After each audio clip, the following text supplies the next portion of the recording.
Welcome to Sleepless Philosophers. Before the ideas begin, a small request: most of you who watch are not subscribed, and we've noticed this in the numbers, in the gap between views and the audience that stays. We post every single day, we put care into each script, each thought, each question that unfolds in the dark, and if these videos have become part of your nights, if they help you think or drift, or simply exist in that space between waking and sleep, consider subscribing,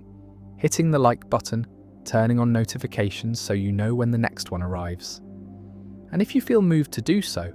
leave a comment, tell us where you're watching from. What philosophical question occupies your mind the most? What idea you return to when everything else falls away? These small gestures matter more than you might think. They allow this work to continue. They allow these ideas to reach others like you, scattered across the world, awake in the quiet hours. Now the introduction ends and the philosophy begins. Power does not distribute evenly, does not spread across populations in equal measure, does not settle into equilibrium where everyone has the same, but instead concentrates, accumulates, forms gradients that are steep, that create hierarchies that are natural, not in the sense of being just, but in the sense of being inevitable, being the default pattern that emerges whenever humans organize, whenever groups form, whenever coordination is needed. And the need for coordination is constant, is the condition of social existence, and coordination requires decision-making, requires that someone decides when decisions cannot be made collectively, when consensus is impossible, when speed is necessary, and the necessity creates the opening for power, creates the opportunity for some to decide for others, and the deciding is power, is the core of it, is the ability to shape outcomes, to determine directions, to control resources, and once this ability concentrates, once some have it more than others, the concentration tends to increase, tends to amplify, tends to create the hierarchies that are visible in every society, every organization, every group that persists over time because power reproduces power, is self-reinforcing, is creating the conditions that allow more power to accumulate, and the accumulation is not accidental, is not the result of conspiracy, is the natural geometry of social organization, is the shape that power takes when humans interact over time, and the shape is pyramidal, is hierarchical, is arranging people into levels, into ranks, into positions that vary in their access to resources, to decision-making, to influence, and the variation is not small, is not modest, is extreme, is exponential, is creating gaps between levels that are wider than the gaps within levels. And the widest gap is at the top, is between those who have power and those who do not.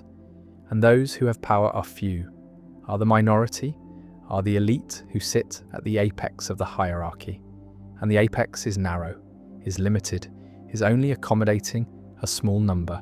because power shared is power diluted, is power threatened, is power that might be challenged, and so those at the top work to maintain their position, work to prevent others from ascending, work to ensure that the hierarchy remains steep, remains stable, remains resistant to change, and the resistance is not passive, is active, is the exercise of power to preserve power, is the use of resources to maintain access to resources,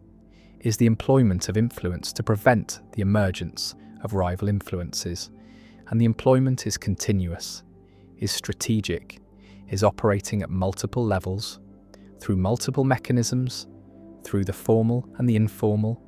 through the visible and the invisible, through the structures that are explicit and the processes that are hidden, and the hidden is where power is most effective, is where it operates without being seen, without being named, without being recognized as power. Because power that is visible is power that can be challenged, that can be resisted, that can be opposed, but power that is invisible, that operates through assumptions, through norms, through the structures that are taken for granted, is power that is unassailable, is power that reproduces itself without anyone noticing, without anyone objecting, without anyone having the language to describe what is happening, And what is happening is the maintenance of hierarchy through the 1,000 small mechanisms that ensure power stays where it is, that prevent redistribution, that make equality impossible. Not just difficult, but structurally impossible. Because the system is designed to concentrate power, is organized to funnel resources upward, is arranged to ensure that those at the top remain at the top. And the remaining is not guaranteed by force alone, is not maintained through violence alone, though violence is always available, is always in the background, is the ultimate guarantee of hierarchy. But most of the time force is not needed, is not employed because power has more subtle tools, has mechanisms that operate through consent, through the willing participation of those who are dominated. And the willing is not coerced in the obvious sense, is not forced at gunpoint, is produced through ideology, through the stories that are told about why hierarchy is natural, is necessary, is beneficial. And the beneficial is what those at the top claim, is what they teach, is what they convince others to believe, that hierarchy serves everyone, that power at the top creates order that protects those below, that inequality is the price of stability, of prosperity, of progress, and progress is the mythology that justifies hierarchy, that makes inequality seem temporary, that makes power seem earned, that makes the concentration seem like the result of merit rather than of position. And position is what matters, is what determines outcomes, is what makes some people powerful and others powerless. But the position is inherited, is transmitted, is maintained across generations through the mechanisms that convert power into wealth and wealth into power. And the conversion is seamless, is automatic, is the way that hierarchy perpetuates itself, that ensures that the children of the powerful are powerful, that the descendants of the elite remain elite,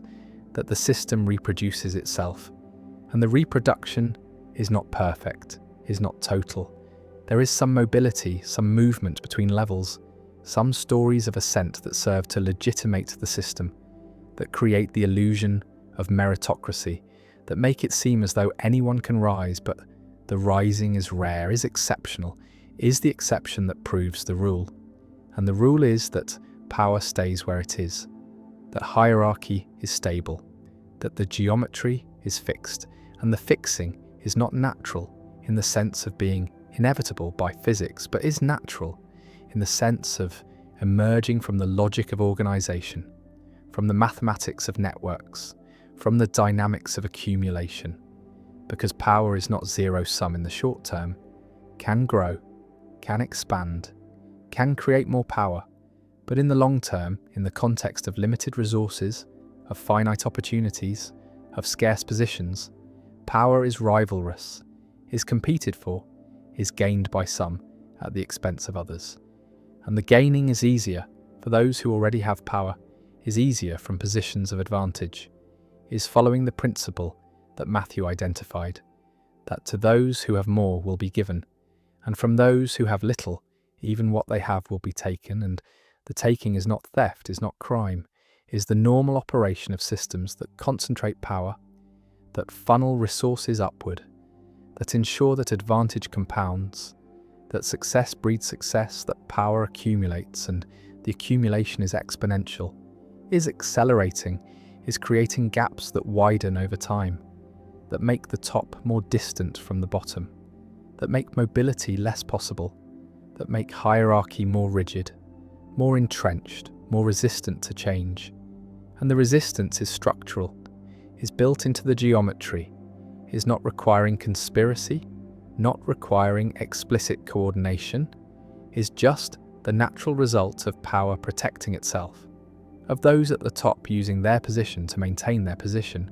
And the maintenance is not cynical, is not experienced as exploitation, is justified through ideologies that explain why hierarchy is good,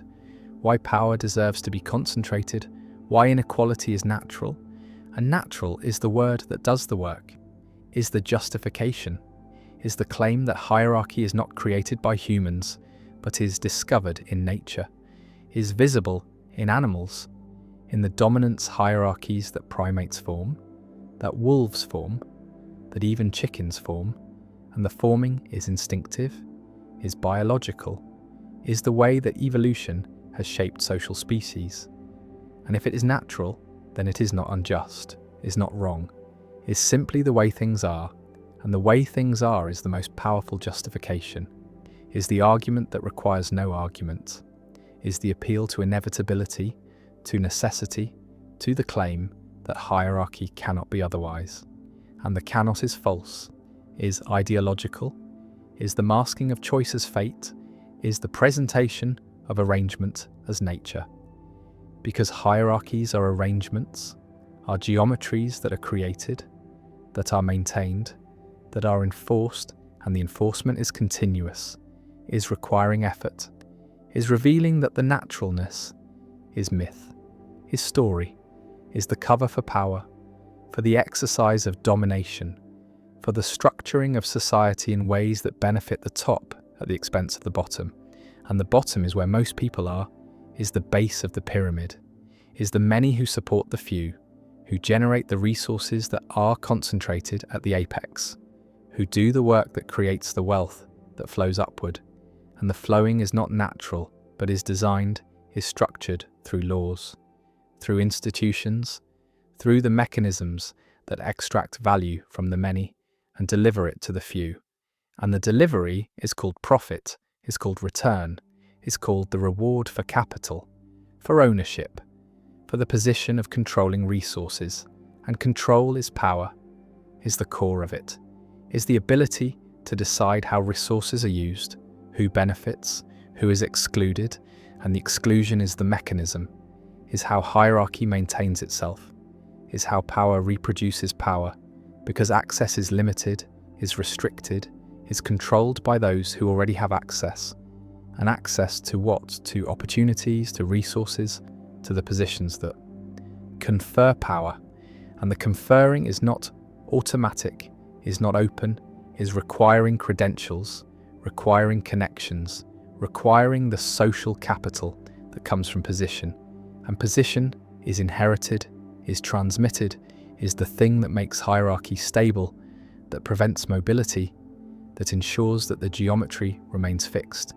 And the fixed is what those at the top want, is what they work to maintain, is what they defend through the mechanisms that are both overt and covert, that operate through law and through culture, through institutions and through norms, through the structures that are formal and the processes that are informal. And the informal is where much of the work happens, is where power operates most effectively, through networks, through relationships, through the soft power that is harder to see, harder to challenge, harder to dismantle than the hard power of force, of law, of explicit command, because soft power operates through influence, through persuasion, through the shaping of desires and beliefs, through the creation of consent. And consent is what makes hierarchy stable, is what allows domination without constant coercion, is what Gramsci called hegemony, is the condition where the dominated accept their domination, where the powerless believe in the legitimacy of power, where the hierarchy seems natural, seems right, seems like the way things should be, and the should is the achievement, is the conversion of power into authority, of domination into legitimacy, of hierarchy into order. And order is what power promises, is what it delivers, is the stability that comes from everyone knowing their place, accepting their rank, performing their role. And the performing is not resisted, because resistance seems pointless, seems impossible, seems like challenging nature itself. And nature is the mask, is the story, is the ideology that makes power invisible, that makes hierarchy seem inevitable, that makes inequality seem like the necessary cost of civilization. And civilization is the achievement of hierarchy, is the organization of humans into structures that are complex, that are specialized, that are requiring coordination. And coordination is impossible without power, without hierarchy, without someone deciding, someone directing, someone controlling. And the controlling is concentrated, is centralized, is accumulating at the top. And the top is where decisions are made, where resources are allocated, where the direction is set. And the setting is not democratic, is not collective, is not reflecting the will of the many, but is reflecting the interests of the few, of those who have power, of those who sit at the apex. And the apex is maintained through the geometry, through the structure that ensures power flows upward, that resources concentrate, that advantage compounds. And the compounding is what makes hierarchy self-perpetuating, is what makes power stable, is what prevents the redistribution that would create equality. And equality is unstable, is impossible to maintain, is the condition that immediately begins to dissolve once it is achieved. Because humans are not equal in ability, in effort, in ambition. And these differences, even small differences, compound over time, create advantages, create positions, create the beginnings of hierarchy. And once hierarchy begins, it accelerates, it amplifies, it creates the geometry that is inevitable. That is natural, not because it is good, but because it is the pattern that emerges from the mathematics of accumulation, from the logic of networks, from the dynamics of power. And power, seeks to grow, seeks to concentrate. And the concentration is resisted, is challenged, is fought against by those who are excluded, by those who are dominated, by those who suffer under hierarchy. But the resistance is difficult, is requiring coordination, is requiring resources, is requiring power. And power is what the powerless lack, is what they're excluded from, is what makes resistance so difficult, so costly, so often unsuccessful. And the unsuccessful is what history shows, is what the record demonstrates, is the pattern of hierarchies rising and falling, but never disappearing, never being replaced by equality, only being replaced by new hierarchies, by new elites, by new concentrations of power that reproduce the geometry, that maintain the structure, that ensure that power remains concentrated, that hierarchy remains the default, remains the pattern, remains the inevitable outcome of human organization. And the organization is what creates power, is what makes hierarchy necessary, or seems to make it necessary. Because organization requires coordination, and coordination requires decision-making, and decision-making requires power. And power is what some have and others do not. And those who have it work to keep it, work to grow it, work to pass it on. And the passing on is inheritance, is the mechanism of reproduction, is what makes hierarchy stable across time. And the stability is what those at the top value, is what they work to maintain, is what they defend against challenges, against redistribution, against the equality that would threaten their position. And the position is everything, is what determines outcomes, is what makes life easy or hard, is what provides access or denies it, is what confers power or withholds it. And the withholding is structural, is built into the geometry, is the way that hierarchy maintains itself, is the iron law that Michael's identified, is the principle that all organizations, even those founded on egalitarian principles, eventually develop hierarchies, eventually concentrate power, eventually create oligarchies, because organization requires leadership, and leadership becomes power, and power becomes self-perpetuating, becomes the thing that shapes the organization to serve the leaders rather than the members. And the members are the many, are the base, are those who do the work but do not make the decisions, do not control the resources, do not have the power. And the power is what accumulates at the top, is what defines the apex, is what makes hierarchy hierarchical.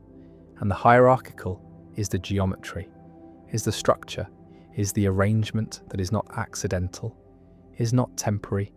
is not the result of bad actors or flawed systems, but is the natural pattern, the inevitable outcome, the shape that power takes when humans organize, when groups form, when societies persist. And the persistence is what makes hierarchy visible, is what reveals the geometry, is what shows that power does not distribute evenly, does not create equality, does not settle into balance, but instead concentrates, accumulates, forms the pyramids that are visible everywhere, in every society, in every organization, in every context where humans coordinate, and the coordination requires hierarchy, or seems to require it, and the seeming is enough, is what makes it real, is what makes the geometry inevitable, is what ensures that power will concentrate, that inequality will persist,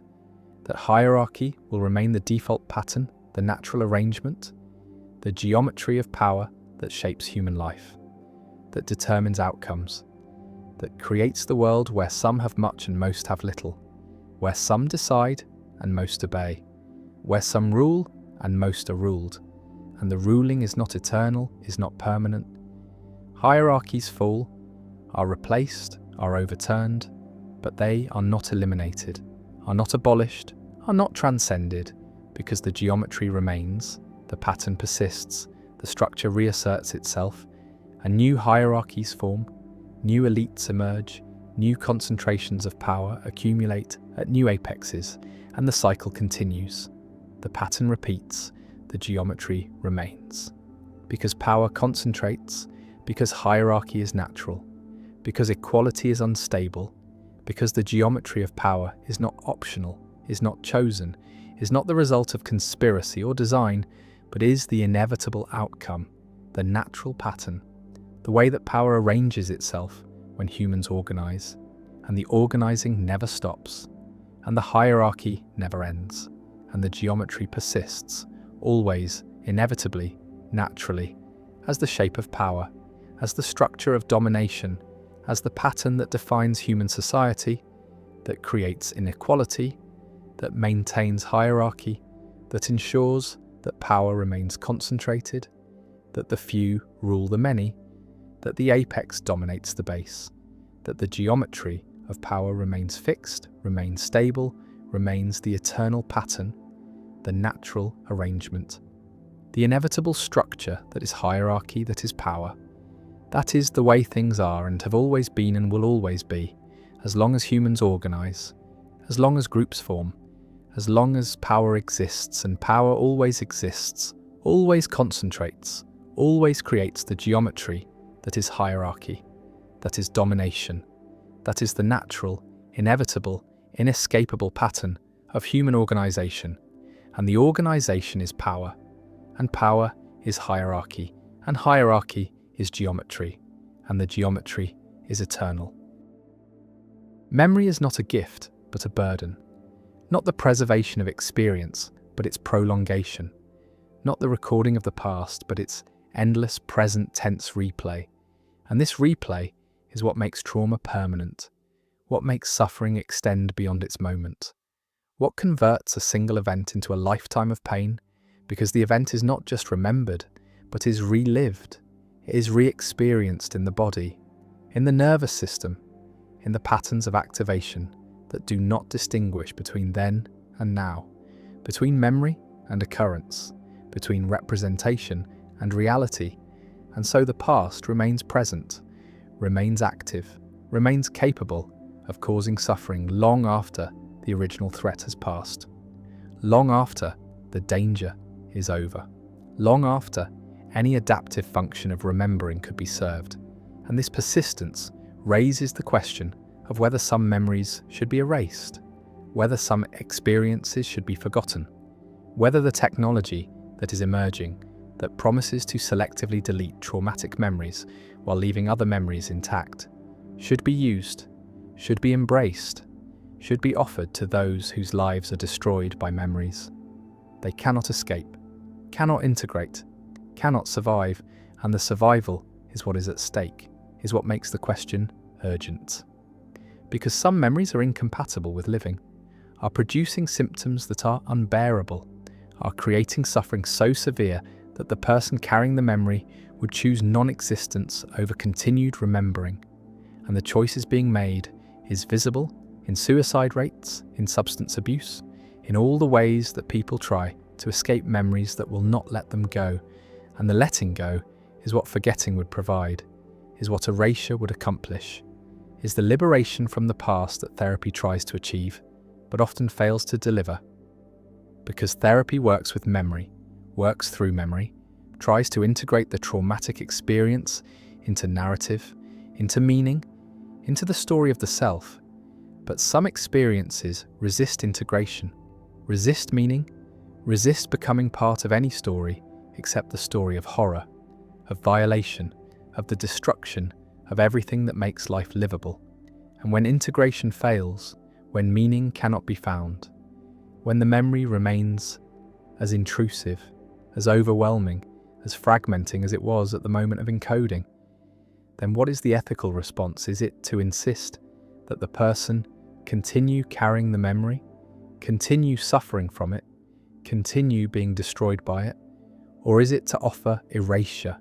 to provide the technology that could remove the memory, could delete the trace, could free the person from the past? And the freedom is what erasure promises, is what makes it appealing, is what drives the development of techniques that can target specific memories, that can identify the neural patterns associated with traumatic experiences and disrupt them, prevent them from reconsolidating, make them inaccessible. And the inaccessibility is forgetting, is the functional equivalent of the memory never having been formed. And if the memory was never formed, then the trauma never happened. Not in the sense that the event did not occur, but in the sense that it is not remembered, is not present, is not continuing to shape experience. And the shaping is what memory does, is how the past influences the present. And if the influence is removed, then the past is effectively erased, is no longer part of the person's life, is no longer determining their responses, their possibilities, their sense of who they are. And the who they are is the problem, is the question that erasure raises. Because if identity is constituted by memory, if the self is the narrative constructed from experiences, then what happens to identity when memories are deleted, when experiences are removed, when the continuity is broken? And the continuity is what makes the self feel stable, feel coherent, feel like the same person over time. And if memories are erased, then the person who emerges is not the same person, is someone different, is someone who did not have those experiences, who was not shaped by that trauma, who does not carry that pain. And this difference is what makes erasure controversial, is what raises the ethical question of whether it is right to change someone's identity, to make them into someone else, even if that someone else would suffer less, would function better, would have a life that is livable. Because the life that is livable is not the life of the person who chose erasure, is the life of a different person, a person who is created by the deletion of memory. And creation through deletion is strange, is unsettling, is raising questions about what it means to be the same person, what continuity consists of, what identity requires. And the requirements are not clear, are disputed, are the subject of philosophical debate that has no resolution. Because some theories say that identity requires psychological continuity, requires that there be a chain of memories connecting present self to past self. And if that chain is broken, if memories are deleted, then continuity is lost, identity is disrupted. The person who exists after erasure is not the same person who existed before. And this non-sameness is either a problem or a solution depending on perspective, depending on whether identity is valued more than well-being, whether continuity is more important than happiness, whether the integrity of the self matters more than the quality of experience. And the quality of experience is what suffers under traumatic memory, is what is destroyed by intrusive recollections, is what makes life unbearable for those who cannot forget. And if they cannot forget naturally, then perhaps they should be allowed to forget artificially, to choose erasure, to opt for the deletion of memories that are destroying them. And the destruction is real, is measurable, is visible in brain scans, in stress hormone levels, in all the biomarkers of chronic suffering. And the suffering is not ennobling, is not making people stronger, is not serving any purpose except to demonstrate that memory can be prison, can be torture,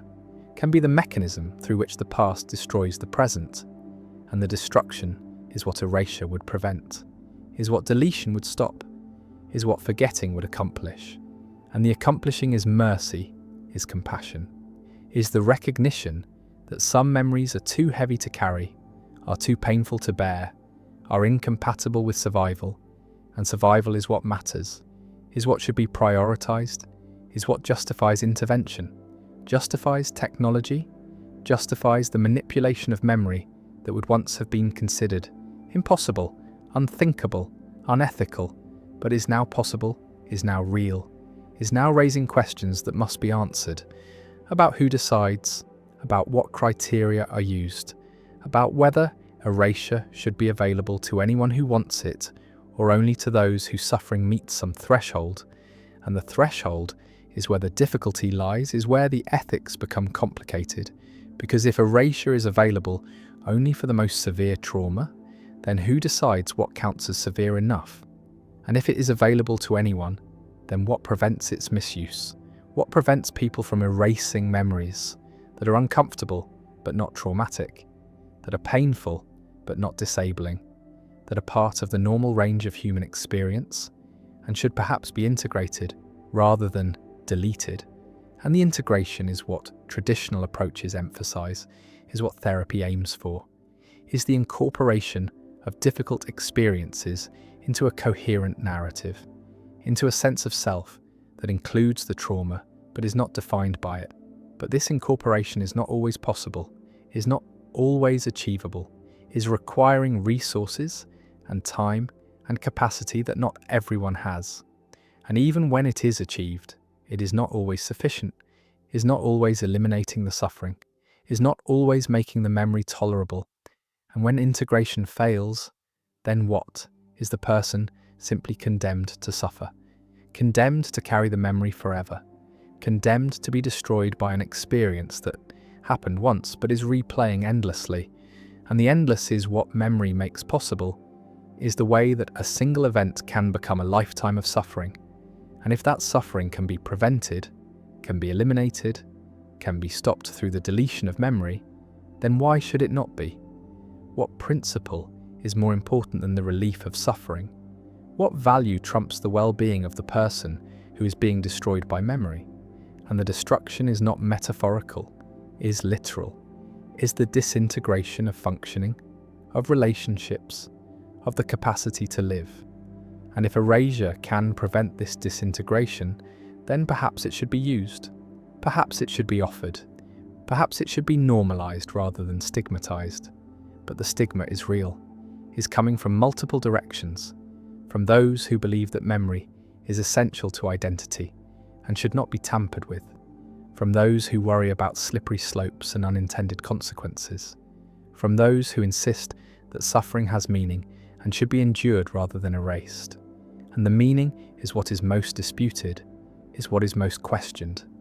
Because the claim that suffering has meaning is easy to make from a position of safety, from a position of not suffering, from a position of having integrated one's own traumas, or never having experienced trauma severe enough to be unintegrable. But for those who are suffering, for those who are being destroyed, the meaning is not visible, is not accessible, is not providing any comfort or purpose or reason to continue. And the continue is what is in question, is what is at stake, is why erasure might be necessary, might be ethical, might be the right choice. Despite all the concerns about identity and continuity and the sanctity of memory, because memory is not sacred, is not inherently valuable, is only valuable insofar as it serves life. And when it does not serve life, when it destroys life, when it makes life unbearable, then its value is negative, is harmful, is justifying intervention. And intervention is what erasure is the technological manipulation of memory for therapeutic purposes. And the therapeutic is what justifies it, is what makes it ethical, is the goal of reducing suffering, of improving functioning, of making life livable for those for whom it is currently unlivable. And the unlivable is the condition that justifies extreme measures, that justifies technologies that would otherwise be considered too risky, too invasive, too potentially harmful, because the harm of doing nothing is greater than the harm of erasure, is greater than the risk of identity disruption, is greater than any abstract concern about the sanctity of memory. And the sanctity is the appeal to tradition, is the insistence that things should be done the way they have always been done, that memory should not be manipulated, that the past should be accepted rather than edited. But this traditionalism is not serving those who are suffering, is not helping those who are being destroyed, is only protecting an ideal, a concept, a belief that memory is essential to being human. And maybe it is, maybe memory is what makes humans human, but maybe humans would be better off with less memory, with more forgetting, with the capacity to let go of experiences that serve no purpose except to create suffering. And the capacity is what technology is providing, is what erasure makes possible, is the choice to forget, to let go, to be free from the past, and the freedom is what matters, is what should be prioritized, is what makes erasure not just permissible, but perhaps obligatory, perhaps something that should be offered, should be encouraged, should be made available to all who need it, because the need is great, is widespread, is affecting millions who are living with memories they cannot escape, cannot integrate, cannot survive, and the survival is what is at stake, is what makes this an urgent question. Not an abstract philosophical puzzle, but a practical ethical dilemma with real consequences for real people who are suffering now,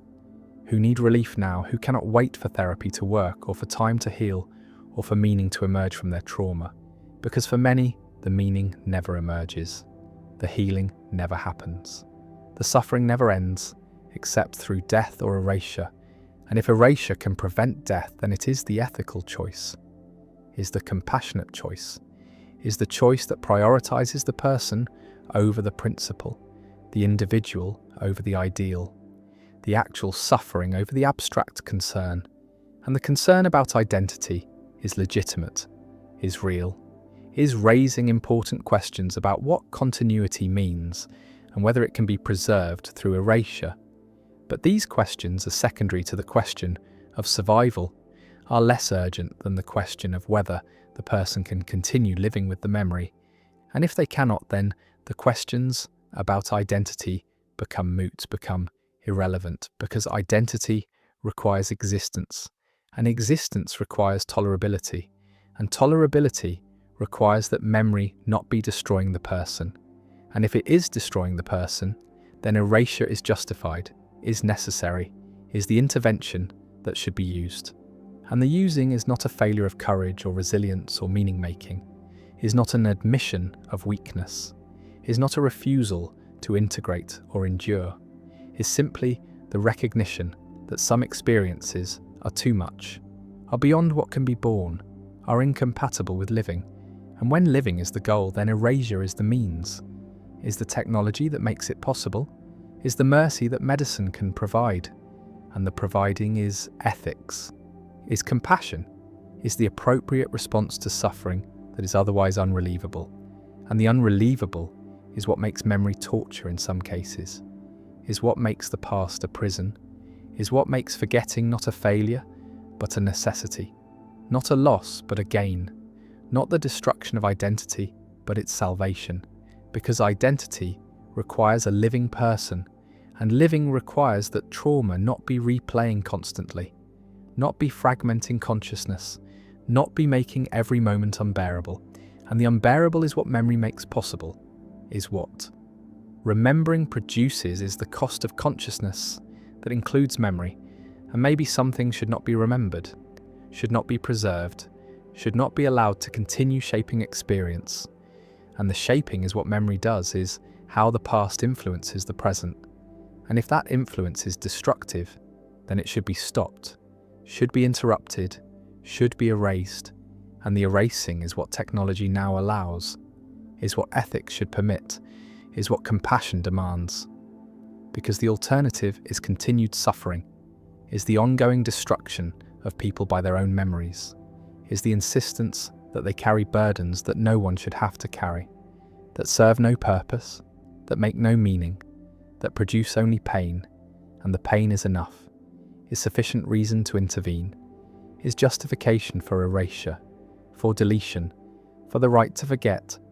for the mercy of amnesia, for the liberation from memory that is prison, that is torture. That is the mechanism through which trauma becomes permanent. And the permanent is what should be ended,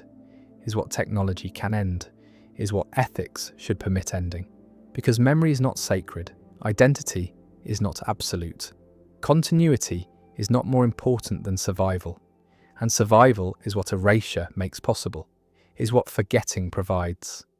is what some people need in order to live. And the living is what matters, is what should be protected, is what justifies the technology, justifies the intervention, justifies the choice to erase, to forget, to let go of the past, to be freed from memory, to be given the mercy of amnesia. And the mercy is real, is powerful, is the gift of forgetting what should never have happened, what should never have been remembered,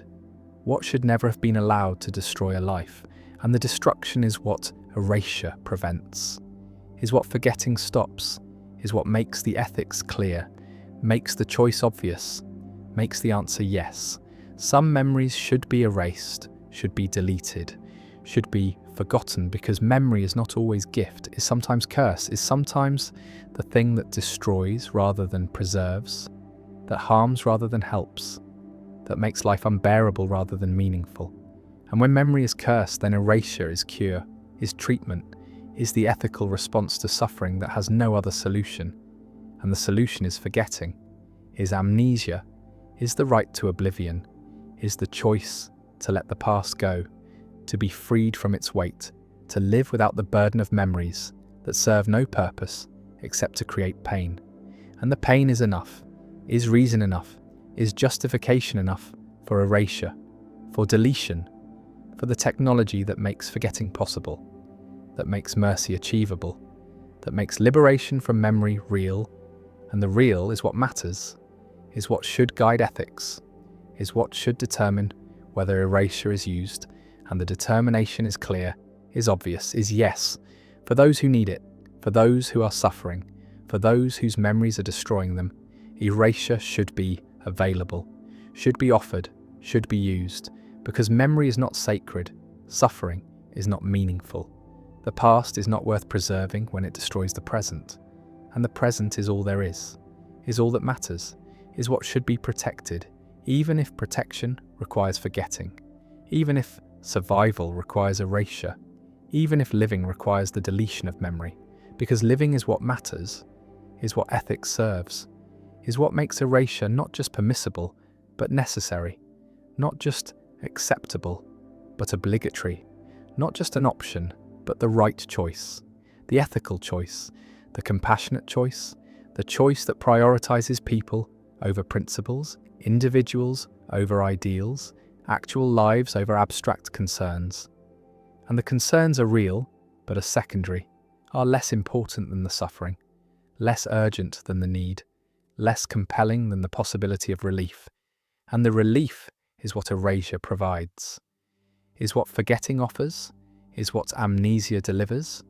And the delivery is mercy, is compassion, is ethics in action, is the appropriate response to suffering that can be prevented, to pain that can be stopped,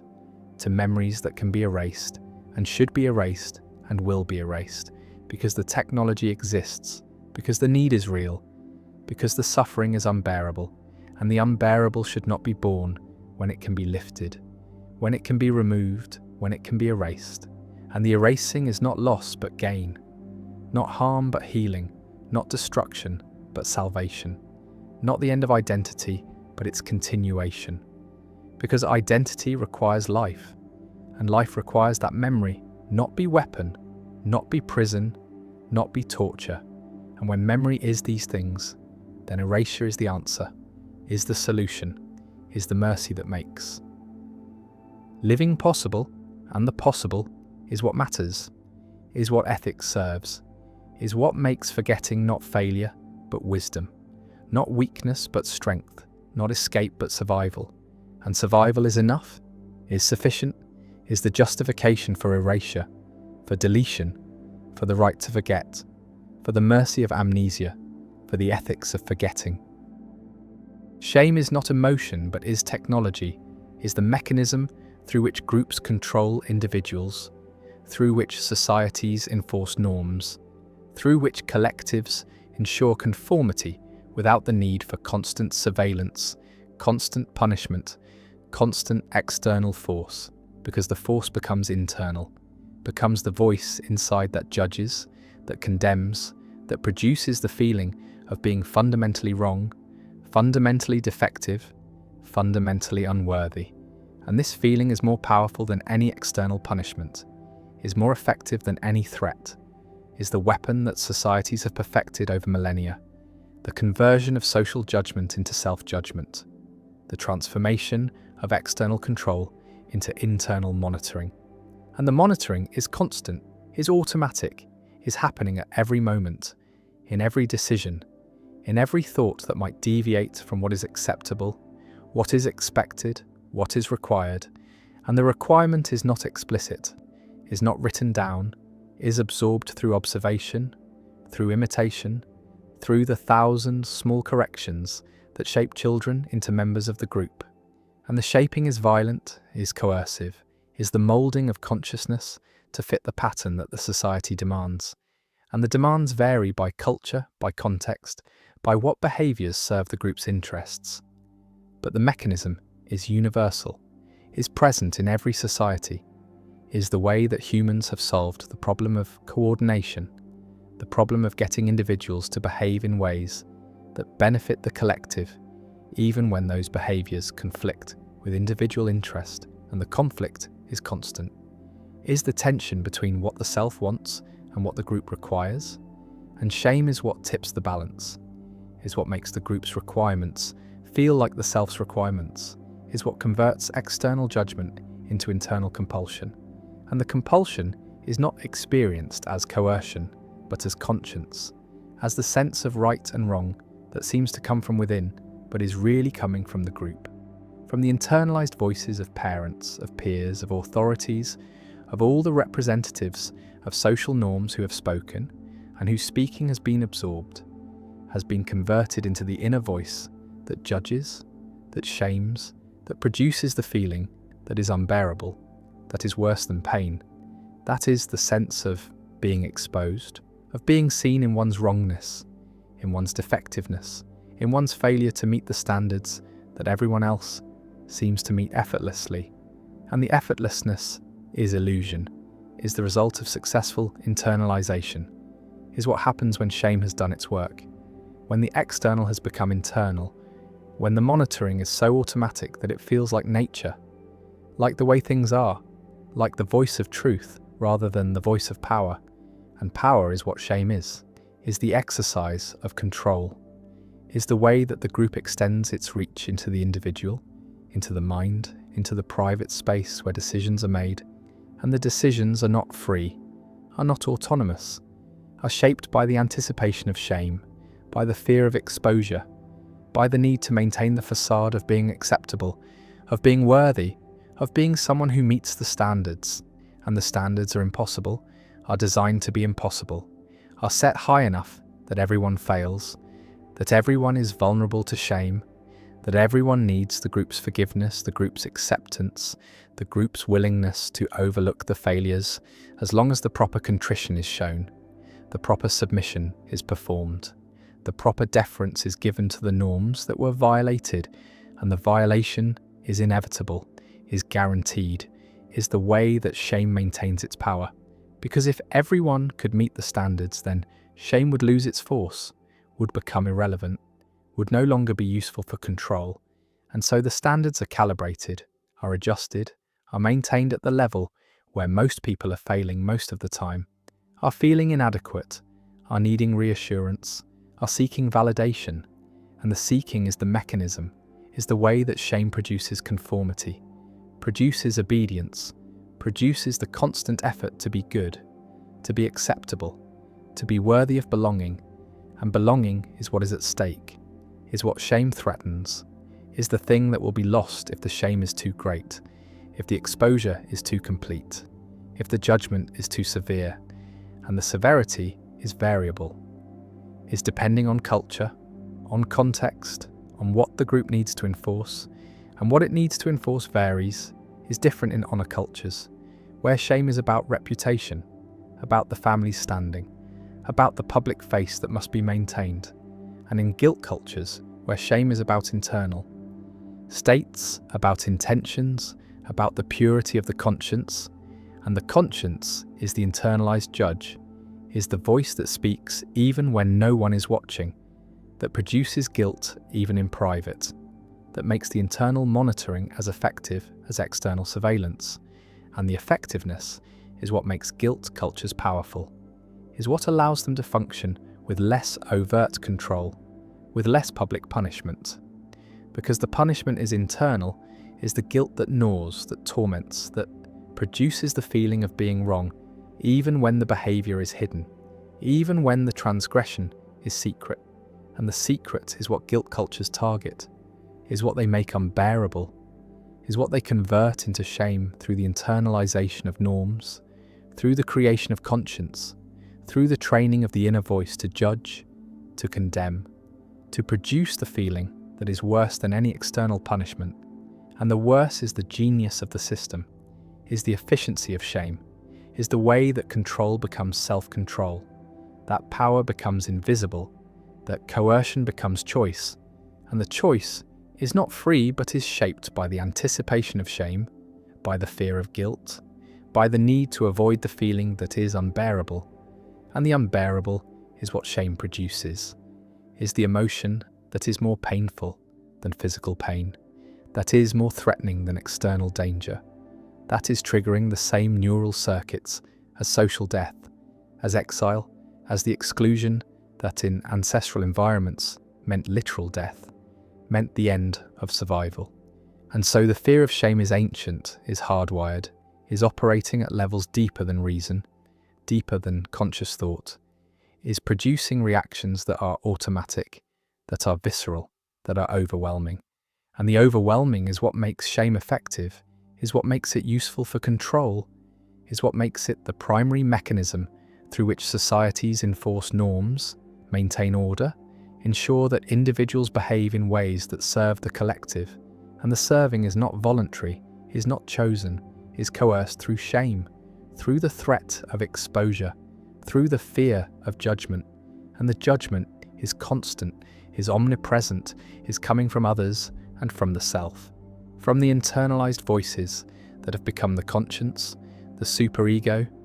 the inner critic that never rests, never forgives,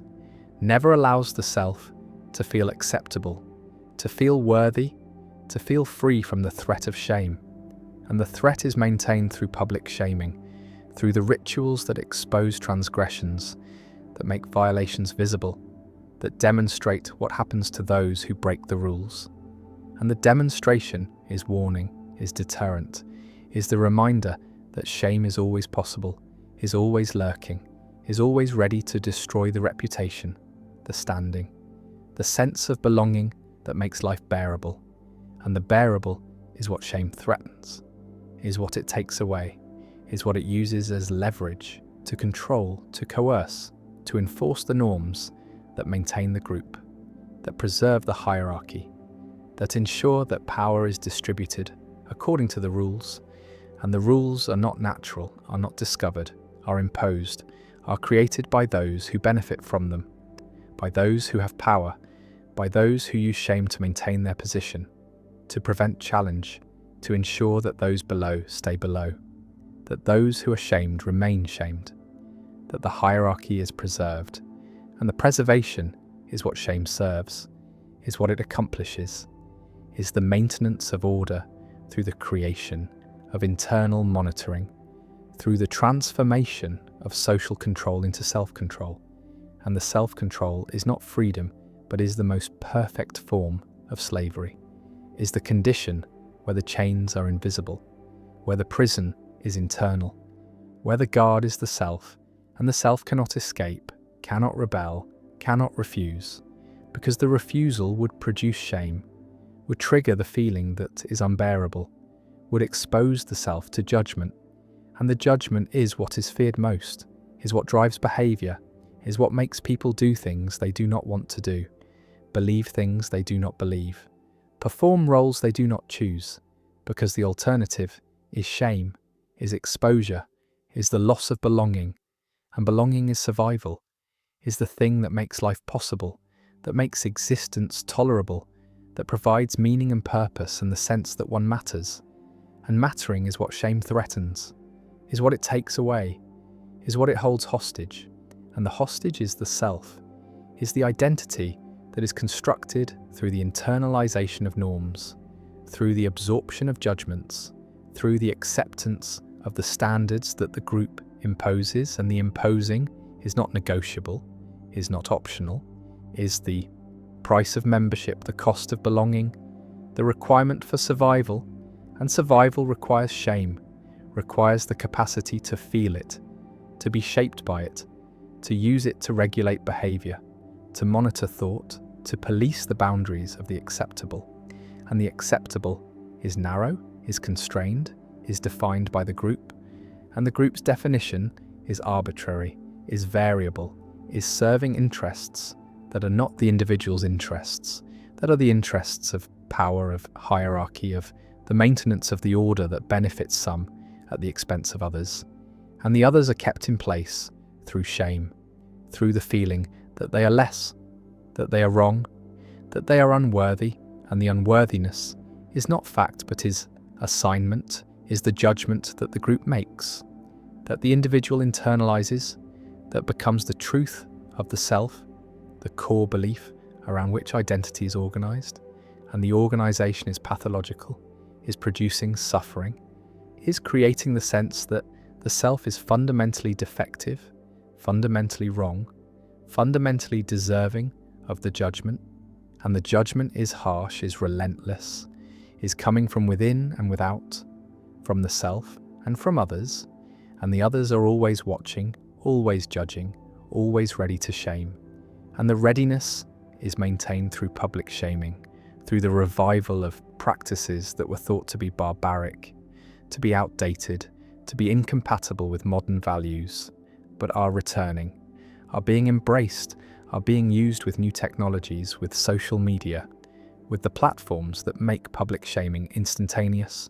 global, permanent. And the permanence is new, is the addition that technology brings,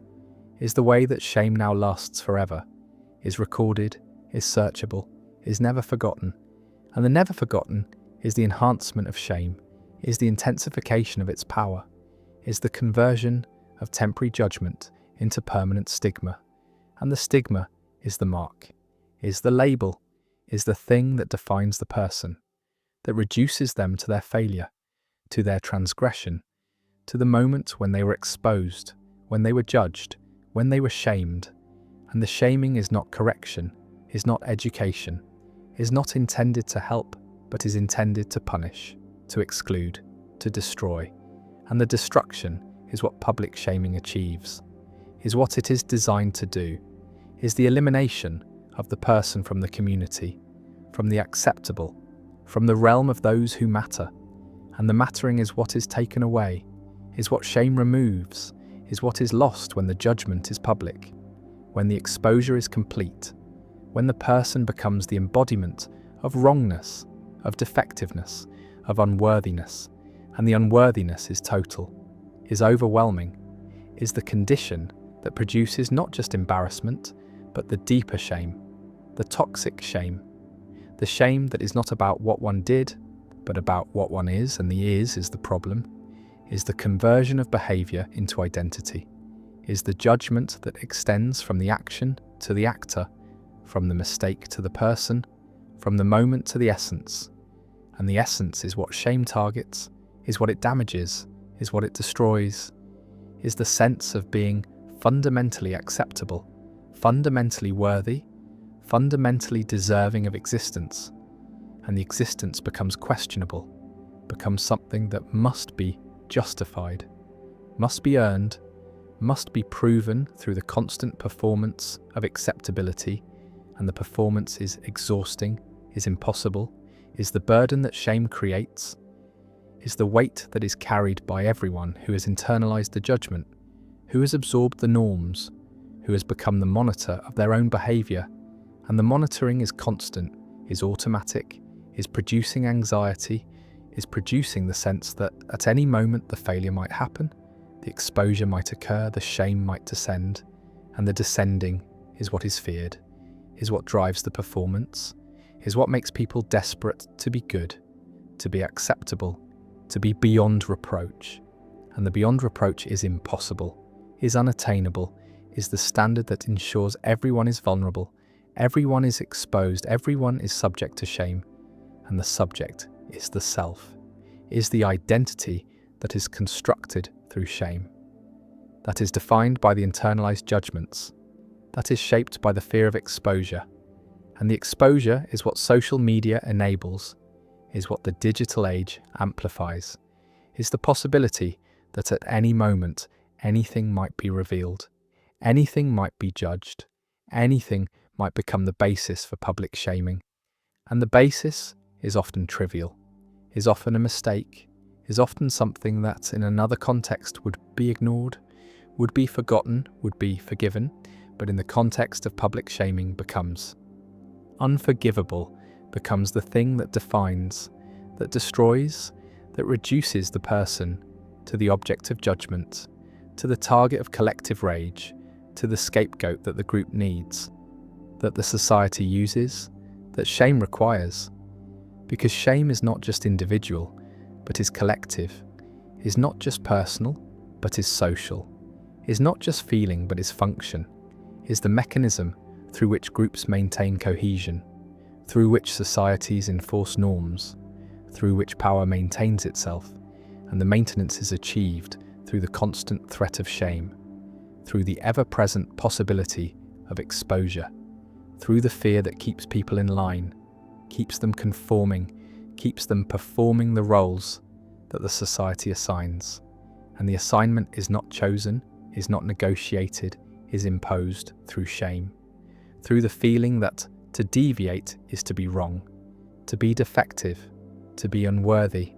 And the unworthiness is the lever, is the tool, is the way that power operates, is the currency that shame represents, is the thing that is spent, that is accumulated, that is traded in the social economy, where reputation is wealth, where honour is capital, where shame is debt, and the debt is inherited, is passed down, is the legacy of transgression, is what families carry, what lineages bear, what communities cannot escape. Because shame is not just about the individual, but is about the group, is about the collective honour that must be maintained, that must be protected, that must be defended against the contamination of shame. And the contamination is what happens when one member transgresses, when one person is exposed, when one individual brings shame upon the family, upon the community, upon the collective. And the collective responds with punishment, with exclusion, with the violence that is justified by the need to restore honour, to remove the stain, to eliminate the source of shame. And the elimination can be social, can be physical, can be the death that honour cultures prescribe, that honour killings enforce, that the logic of shame demands when the transgression is too great, when the exposure is too complete, when the only way to restore honour is to destroy the source of dishonour, and the destruction is murder, is violence, is the extreme form of shame's power, is what happens when shame is not just emotion, but is law, is not just feeling, but is justice, is not just internal, but is external, is enforced not just by conscience, but by the community. And the community is the enforcer, is the judge, is the executioner, is the thing that makes shame lethal, that makes shame literal death. And the death is what shame has always threatened, is what it has always implied, is what it is metaphorically, and sometimes literally, producing, is the end of social existence, the end of belonging, the end of the self as recognised, as valued, as mattering. And the mattering is what makes life worth living, is what makes existence bearable, is what shame takes away, is what shame holds hostage, is what shame uses to control, to coerce, to enforce the norms that maintain the group, that preserve the hierarchy, that ensure that power remains distributed according to the rules, and the rules are maintained through shame, are enforced through guilt, are perpetuated through the internalization of judgment,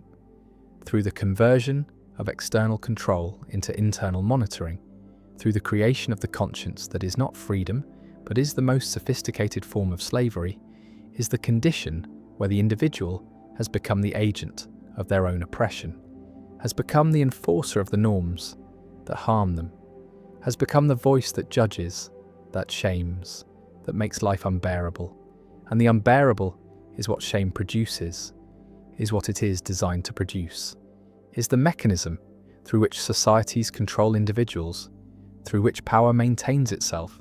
through which the currency of shame is spent, is accumulated, is traded, is the thing that makes social life possible, that makes coordination achievable, that makes conformity enforceable, and the enforcement is continuous, is total, is the permanent condition of social existence, is the cost of belonging, is the price of survival, is the burden that everyone carries, is the weight of shame, of guilt, of the internalized judgment that never rests, never forgives, never allows the self to be free, to be acceptable, to be beyond the reach of shame. And the reach is infinite, is extending into every moment, every decision, every thought, is the omnipresent threat that keeps people in line, that makes them perform, that makes them conform, that makes them serve the group even when the group is serving power, is maintaining hierarchy, is preserving the order that benefits the few at the expense of the many, and the many are controlled through shame, are kept in place through guilt, are made to believe that their suffering is their fault, is their failure, is their unworthiness, and the unworthiness is the lie, is the mechanism, is the currency of shame, is what keeps the system running, what makes power invisible, what converts coercion into choice, and the choice is not free but is shaped by shame, by guilt, by the fear of judgment, by the anticipation of exposure, by the threat that is always there, always present, always ready to descend, and the descending is what everyone fears, is what everyone avoids, is what everyone works to prevent, and the preventing is the work, is the performance, is the conformity, is the submission, is the acceptance of the norms, the internalization of the judgment, the absorption of the shame that is the currency, that is the mechanism, that is the way that societies control, that power maintains itself, that individuals are shaped into members of the group, and the shaping is violence, is coercion, is the transformation of the self into the thing that the group needs, and the need is conformity, is obedience, is the willingness to carry the shame, to feel the guilt, to be the subject of judgment, and the subject is what shame creates, is what guilt produces, is the self that is never free, never acceptable, never beyond the reach of the currency that is shame, that is guilt, that is the mechanism through which humanity controls itself, enforces its norms, maintains its order, and the order is maintained through suffering, through the feeling that is unbearable, through the emotion that is technology, through the currency of shame. Balancing intuition and theory. There is a method in philosophy that claims to find truth not by discovering foundations, not by building from self-evident axioms, not by appealing to revelation or pure reason, but by seeking coherence, by adjusting beliefs until they fit together, by moving back and forth between particular judgments and general principles until a stable equilibrium is reached. And this method is called reflective equilibrium, and it was developed most fully by John Rawls in his work on justice, though the idea stretches back through the history of philosophy, back to the recognition that neither pure theory nor pure intuition can be trusted alone, that each must constrain and correct the other. That truth emerges from their interaction rather than from either in isolation. The process begins with considered judgments, with the moral intuitions people have about particular cases. Intuitions like slavery is wrong, promise breaking requires justification, causing unnecessary suffering is bad, And these intuitions are the raw material, the data that ethical theory must account for. But they are not infallible, not sacrosanct, not immune to revision. They are provisional starting points that might be mistaken, might be the product of bias or prejudice or limited understanding. And the method acknowledges this, acknowledges that intuitions can be wrong, while still insisting they are the only place to start, the only access we have to moral reality. Because if we do not begin with intuitions, then where do we begin? What other source of moral knowledge is there? And the answer seems to be none. No pure reason that delivers ethical truths, no perception that reveals moral facts, no authority that can be trusted without question. Only the messy collection of judgments people make about cases, judgments that often conflict, that differ across cultures, that change over time, and yet somehow, from this unpromising material, moral philosophy must be constructed. Rules distinguished between narrow and wide reflective equilibrium. Narrow equilibrium is achieved when particular judgments and general principles are brought into coherence with each other, but nothing else. When the theory fits the intuitions and the intuitions fit the theory, but no attention is paid to alternative theories, to background beliefs, to empirical facts about human nature or social organization. And this is relatively easy to achieve, but not very stable, not very trustworthy, because it might be that another theory fits the intuitions just as well, might be that the intuitions themselves rest on false empirical beliefs, might be that the whole system is coherent but disconnected from reality. A beautiful castle built on sand and wide equilibrium tries to avoid this by expanding the scope of what must cohere, by requiring that the theory fit not just with moral intuitions but with considered beliefs about psychology, about society, about human nature, with alternative moral theories that have been seriously considered and rejected for good reasons. And this makes equilibrium harder to achieve, but more robust, more likely to track truth rather than merely achieve internal consistency, because it forces the theorist to confront challenges, to test the theory against competitors, to ensure that coherence is not just local, but global, not just moral, but includes everything the person believes. But this raises an immediate problem, the problem of whether intuitions are really data, whether they deserve the role rules assigns them, whether they are observations of moral reality or merely expressions of cultural conditioning, of evolutionary adaptation, of psychological bias. And if intuitions are not perceptions of moral facts, but products of contingent causal processes, then why should they constrain theory at all? Why not just construct moral theory from scratch using pure reason, using consistency and simplicity and other theoretical virtues, and let the intuitions fall where they may? And some philosophers have argued exactly this, have argued that intuitions are unreliable, that they differ too much across individuals and cultures to be evidence, that they are shaped by factors that have nothing to do with truth, by emotion and self-interest and social pressure. And if this is right, then reflective equilibrium is not a method for discovering moral truth, but for rationalizing prejudice, for systematizing whatever intuitions one happens to have, for building coherent theories that reflect nothing more than the contingent moral psychology of the theorist. Rawls was aware of this objection. He restricted the relevant intuitions to considered judgments made under favourable conditions, when the person is calm and informed and has no personal stake in the outcome, when they are not distracted by irrelevant factors, when they have thought carefully about the case. And this restriction is supposed to filter out the unreliable intuitions, the ones produced by bias or emotion or confusion, and leave only the reliable ones, the ones that are genuinely responsive to moral reality. But critics ask how we know which intuitions are made under favourable conditions, how we distinguish the reliable from the unreliable without already having a moral theory. And if we need a theory to identify good intuitions, then we cannot use intuitions to build the theory.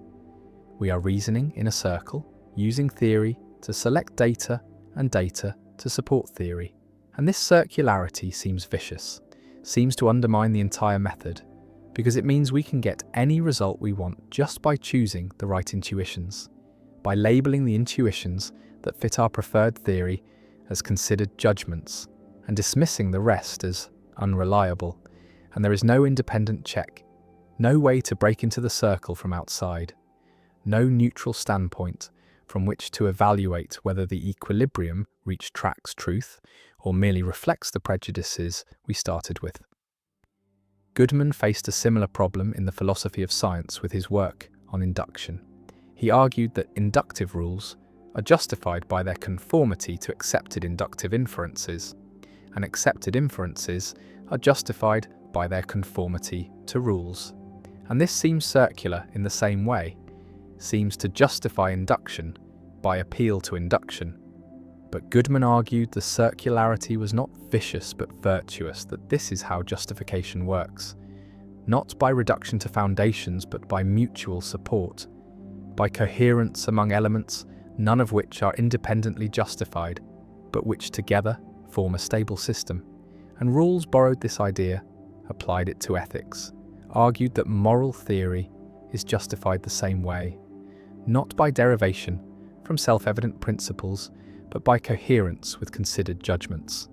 And just as scientific method is justified by its success in producing reliable predictions and explanations, moral theory is justified by its success in organizing and explaining moral phenomena, in capturing what is right about our intuitions while correcting what is wrong. And this is not circular reasoning, but reflective reasoning, reasoning that loops back on itself, that uses its own outputs as inputs, that gradually refines itself through iteration. And the result is not certainty, but reasonable confidence, not proof, but the best we can do given our epistemic situation, given that we are finite creatures trying to understand domains that exceed our individual capacities. But the analogy to science is controversial because science has a reality check, has observation and experiment, has ways of testing theories against the world that do not depend entirely on coherence. And ethics lacks this, has no moral microscope, no way to observe moral facts independently of intuition. And if intuitions are all we have, then coherence among them is just coherence among beliefs, is not evidence of truth, but only evidence of consistency. And many philosophers have argued that this is not enough, that ethics needs something more than reflective equilibrium, needs some external constraint, some connection to reality that goes beyond mere coherence. And this is where moral realism enters, the view that there are objective moral facts independent of human belief, facts that make moral judgments true or false. And the realist thinks reflective equilibrium might accidentally hit on truth, but cannot guarantee it, cannot ensure that the equilibrium reached corresponds to reality rather than just organizing our prejudices into a coherent system,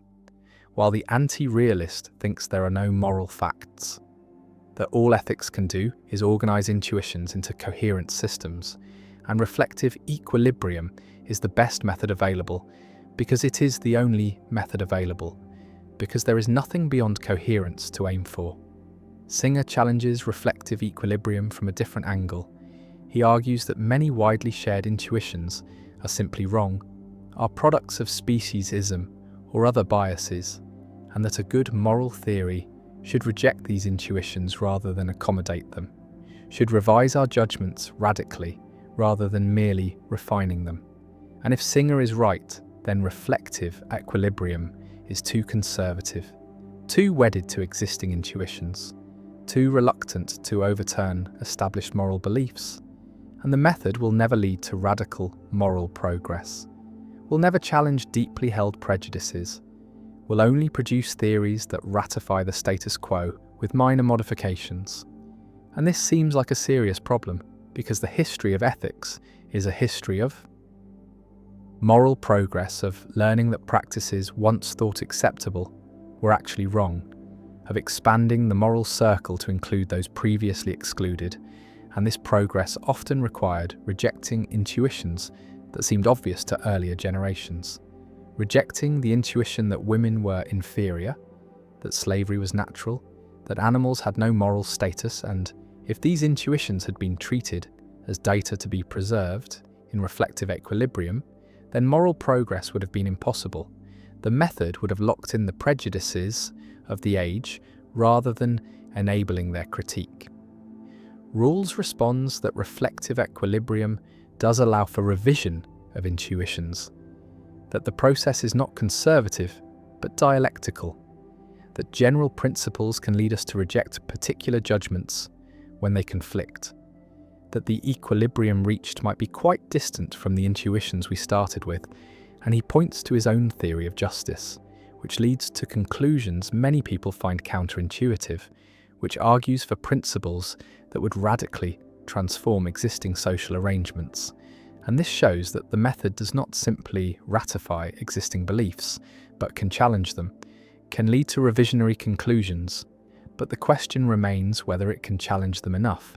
whether the method is capable of truly radical critique, or whether it is always pulled back toward the mainstream by the weight of established intuitions, by the requirement that theory accommodate at least some of our considered judgments. And if it cannot accommodate any judgments, then what is the point of reflective equilibrium? Why not just do pure moral theory without regard for intuitions? And this is the tension at the heart of the method, the need to respect intuitions while remaining open to revising them, the need to start somewhere while acknowledging that the starting point might be entirely wrong. Parfit distinguished between two kinds of moral theorizing: bottom-up theorizing that starts with intuitions and builds principles to explain them, and top-down theorizing that starts with principles and derives conclusions regardless of whether they match intuitions. And reflective equilibrium is supposed to be neither purely bottom-up nor purely top-down, but a combination, a method that moves in both directions, that uses principles to test intuitions and intuitions to test principles. But in practice, most philosophers lean one way or the other. Some trust intuitions more and will reject theories that conflict with strong intuitions, no matter how elegant the theory, while others trust theory more and will reject intuitions no matter how strong,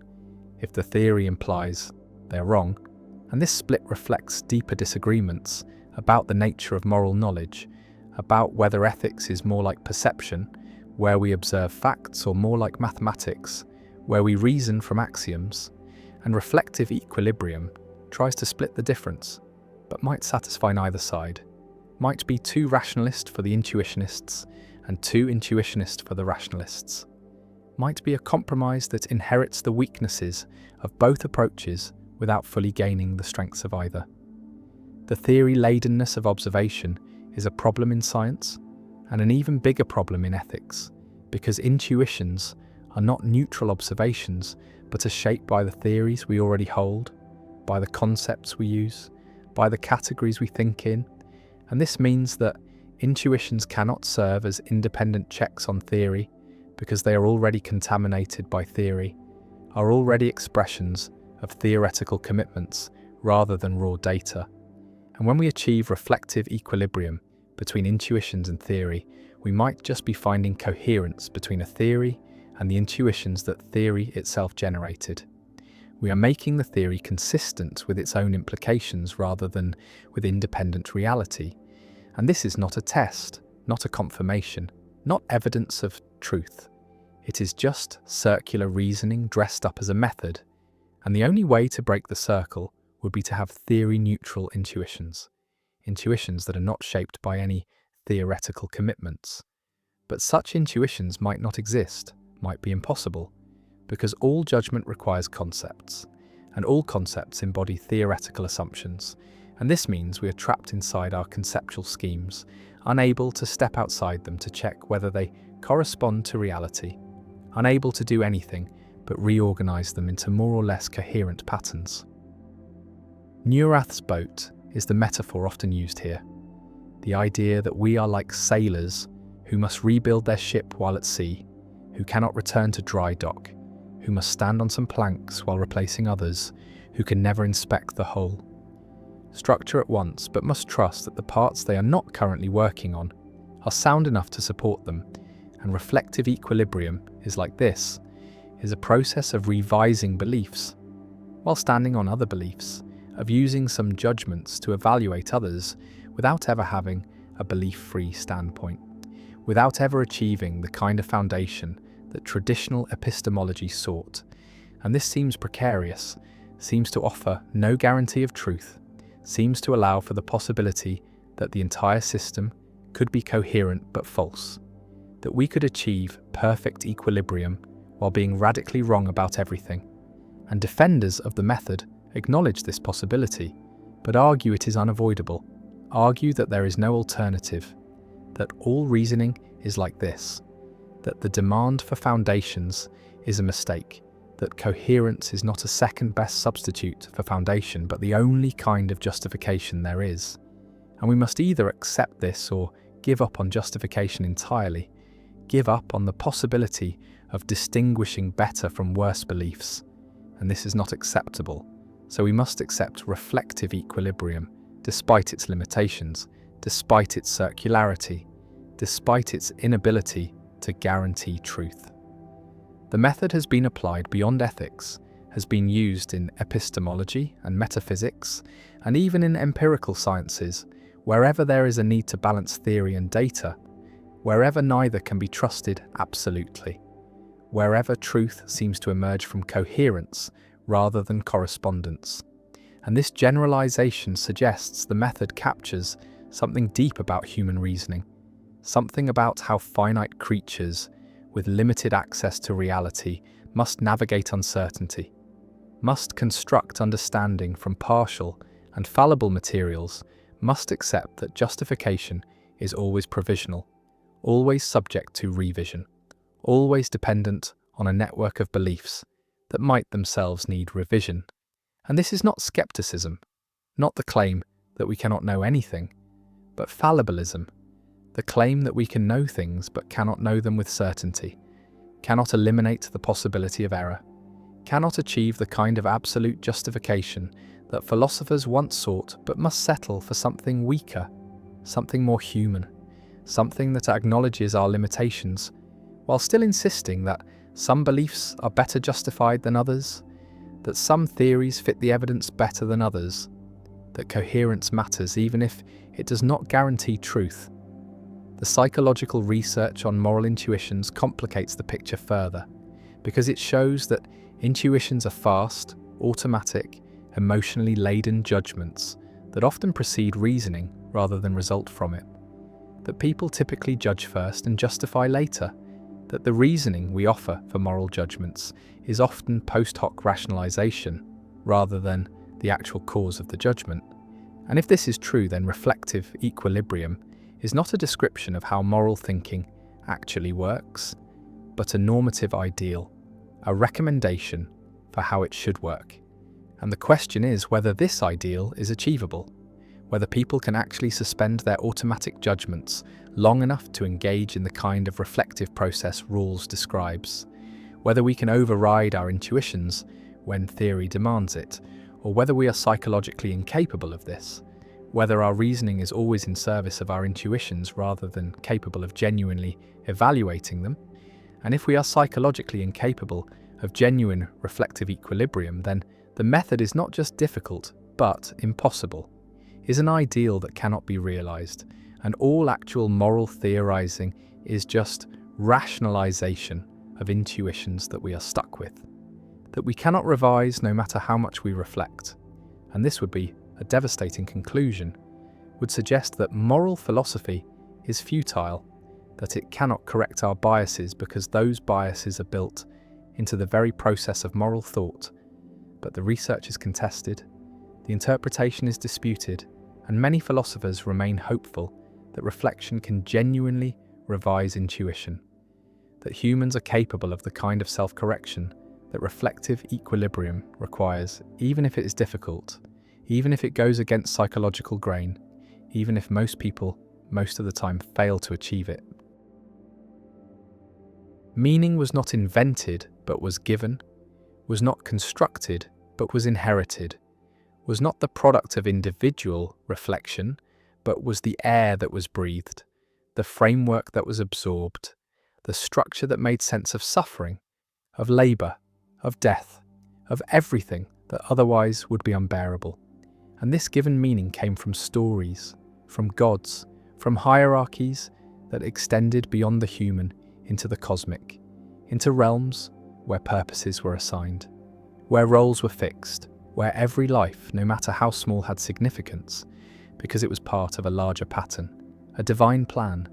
a cosmic order that justified suffering, that explained inequality, that made death not an end, but a transition. And the transition was to something, was leading somewhere, was part of a narrative that continued beyond the visible, beyond the mortal, beyond the contingent facts of this world, into eternal truths that grounded everything. And the grounding is what modernity has lost, is what the Enlightenment destroyed, is what science dissolved by showing that the cosmic order was projection, was fiction, was the human need for meaning imposed onto a universe that has no meaning, that cares nothing for human purposes, that operates according to laws that are indifferent to whether anyone suffers or flourishes. And the indifference is what modern consciousness must confront, must live with, must somehow survive, and the survival is difficult, is producing the crisis that thinkers have been naming for centuries. The meaning crisis, the disenchantment, the death of God that Nietzsche announced not as celebration, but as diagnosis, as the recognition that the framework had collapsed, that the stories no longer worked, that the gods were no longer believable.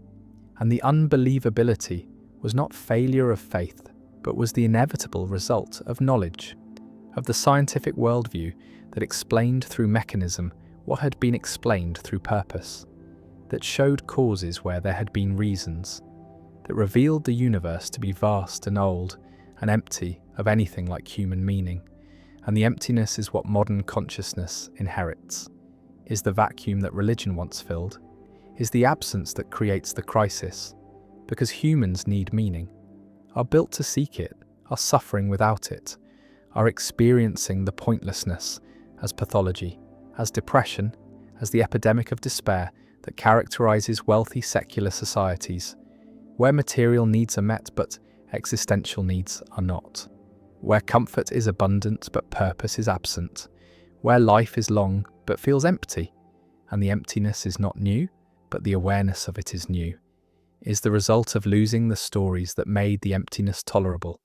that covered it over, that provided the illusion of significance. An illusion is what the religious frameworks were. But they were functional illusions, were useful fictions, were false but necessary. And the necessity is what modernity has trouble acknowledging, has trouble accepting, because modernity is committed to truth, to science, to the rejection of comfortable lies, but the rejection has costs, is leaving people without the resources to make sense of existence, without the narratives that make suffering meaningful, without the structures that provide purpose. And purpose cannot be manufactured, cannot be created through individual will, cannot be generated by deciding to care about something, because caring requires reasons, and reasons require frameworks, and frameworks are inherited, not invented, are received, not constructed, are given by cultures, by traditions, by the accumulated wisdom of generations who faced the same emptiness and created stories to fill it. And the stories worked not because they were true, but because they were shared, were collective, were providing roles and meanings that were recognized by others, that were part of a social world where purpose was public, was confirmed, was real in the way that social facts are real. And social facts require agreement, require participation, require that people act as if the meaning is there. And the as if is what modernity has trouble with, is what secular consciousness resists, because acting as if seems like pretending, seems like bad faith, seems like the self-deception that Sartre warned against. And so modern individuals are caught between the need for meaning and the inability to believe in the sources of meaning, between the hunger for purpose and the knowledge that purpose is not inherent but is imposed, is constructed, is chosen. And chosen meaning feels arbitrary, feels thin, feels like it could be otherwise, and therefore feels like it is not really meaning at all, but is just preference, just a subjective valuing that has no grounding, no justification, no claim to be anything more than personal taste. And taste is not enough, is not providing the weight that meaning requires, is not making life feel significant, is not answering the question of why any of this matters. And the why is the question that modernity cannot answer, is the question that haunts secular consciousness, is the question that produces the crisis. And the crisis is not just intellectual, but is visceral, is felt, is experienced as the flatness of existence, as the sense that nothing really matters, that everything is permitted because nothing is forbidden, that values are just opinions, and opinions are just brain states, and brain states are just physics. And the physics is indifferent, is not caring, is not providing any reason to do anything, to be anything, to continue existing. And the continuing is what becomes questionable, is what the meaning crisis threatens, is why suicide rates rise, why despair spreads, why affluent societies are seeing increases in deaths of despair, in overdoses, in suicides, in all the ways that people exit when existence feels unbearable. And the unbearable is not material, but is existential, is not about lacking things, but about lacking reasons, lacking purposes, lacking the framework that makes effort meaningful, that makes suffering tolerable, that makes life worth living. And the worth is what is missing, is what cannot be found, is what modernity has destroyed without replacing. And the replacements that have been tried are failing, are not working, are revealing themselves to be inadequate substitutes for what was lost. And what was lost was not just belief in God,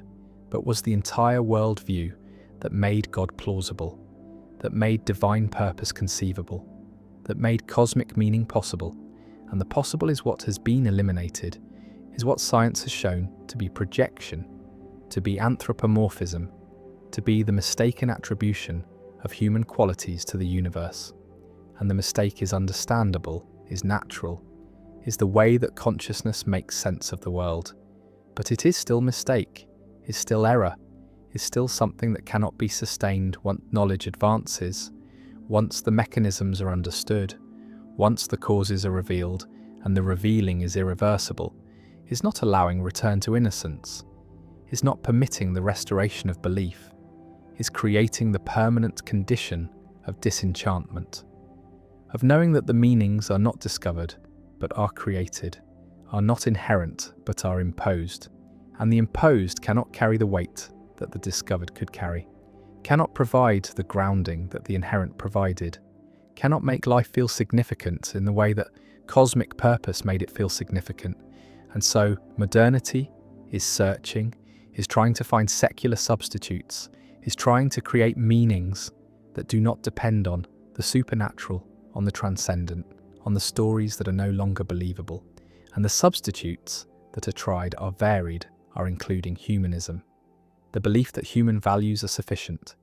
that human flourishing is purpose enough, that making life better for people is meaning enough. But humanism is thin, is not providing the depth that religious meaning provided, is not explaining why human flourishing matters, is not grounding value in anything beyond human preference. And preference is not enough, is not answering the question of why this preference rather than another. Why care about flourishing rather than about something else? And the something else is always available, is always an option. And without grounding, the choice feels arbitrary, feels like it could be different. And what can be different feels less real, less binding, less meaningful. And so humanism satisfies some, but not others, works for those who do not need deep grounding, but does not work for those who do, who need reasons that extend beyond the human, beyond the contingent, beyond the arbitrary. And these people are searching, are trying other substitutes, are trying nationalism, the belief that the nation provides purpose, that serving the collective gives life meaning, that sacrifice for the group is the answer. But nationalism is dangerous, is leading to conflict, is producing the us versus them that justifies violence, that makes the other into enemy, that converts the search for meaning into the justification for harm, and the harm is what makes nationalism unsustainable, as meaning is what reveals it to be destructive, to be the kind of substitute that is worse than the absence it is trying to fill. And so nationalism is rejected by many, is seen as the wrong answer, but the rejection leaves the question open, leaves the search continuing, and another substitute that is tried is ideology, the belief that political movements provide purpose, that working for justice or equality or liberation gives life meaning. That commitment to the cause is the answer, and for some this works, is providing the structure that was lost, is giving roles and purposes, and the sense of being part of something larger, something important, something that justifies effort and sacrifice. But ideology is also dangerous, is also producing conflict, is also dividing the world into believers and heretics, is creating the certainty that is intolerant, that is unwilling to coexist with doubt. And the doubt is what ideology cannot tolerate, is what it must suppress. And the suppression is violence, is coercion, is the same problem that religion had, that any totalizing meaning system has, which is that it cannot allow alternatives, cannot permit questioning,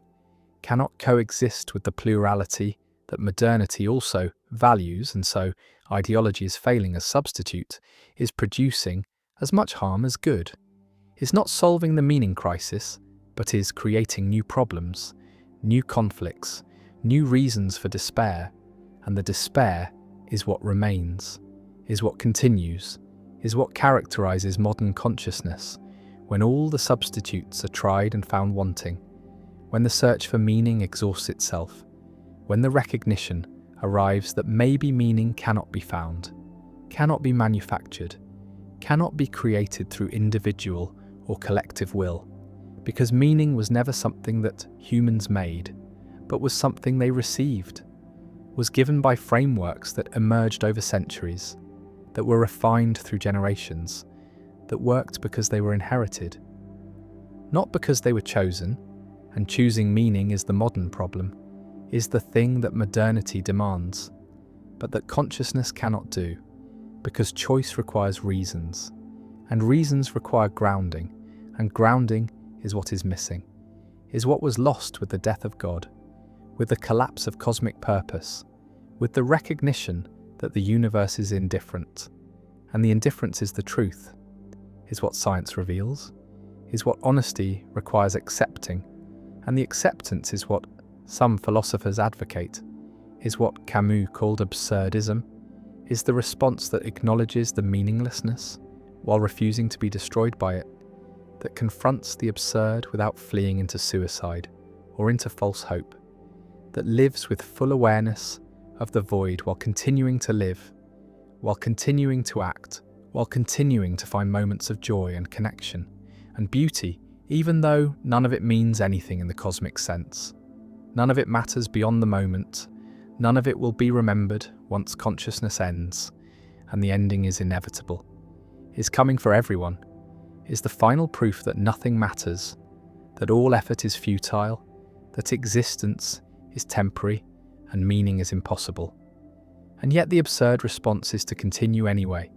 is to rebel against the meaninglessness, not by denying it, but by living in spite of it, by affirming life without justification,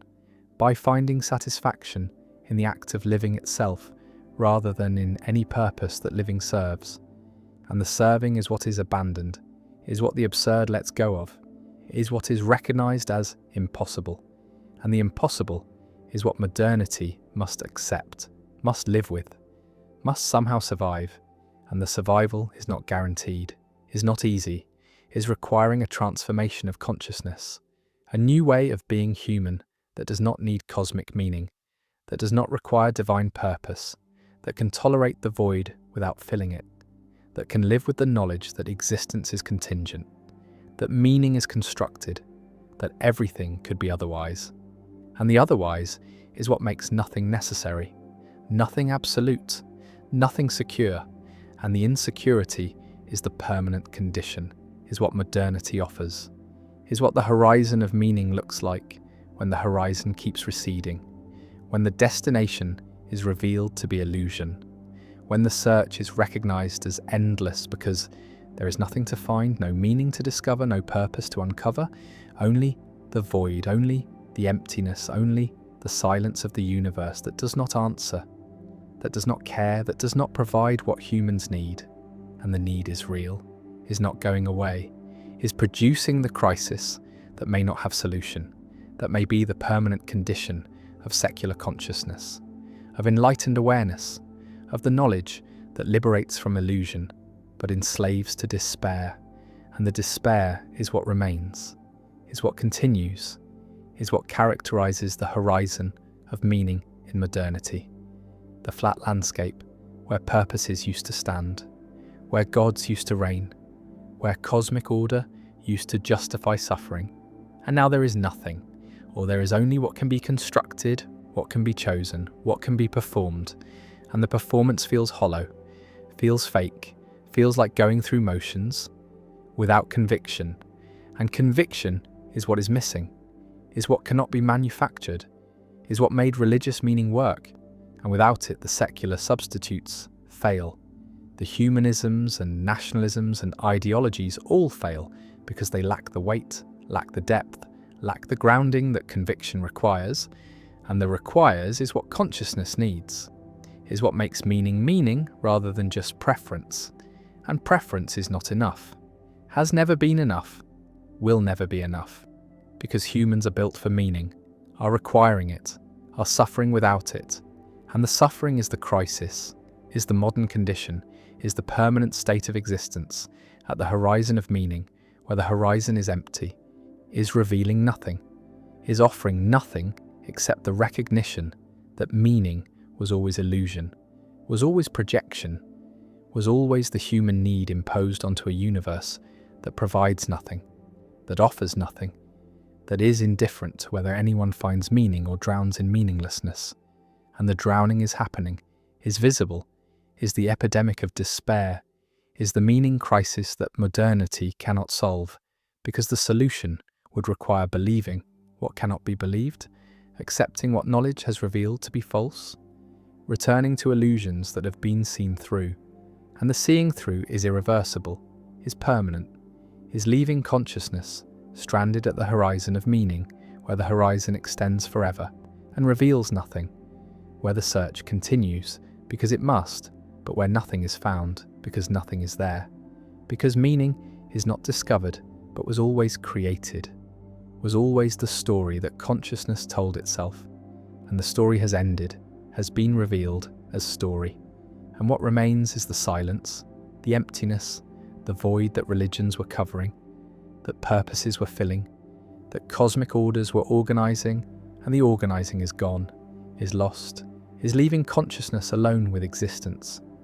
with the fact of being without the reason for being, with life without purpose, with experience without significance. And the without is the horizon, is what modernity sees when it looks for meaning. And the looking continues, must continue, because consciousness cannot stop seeking what it needs.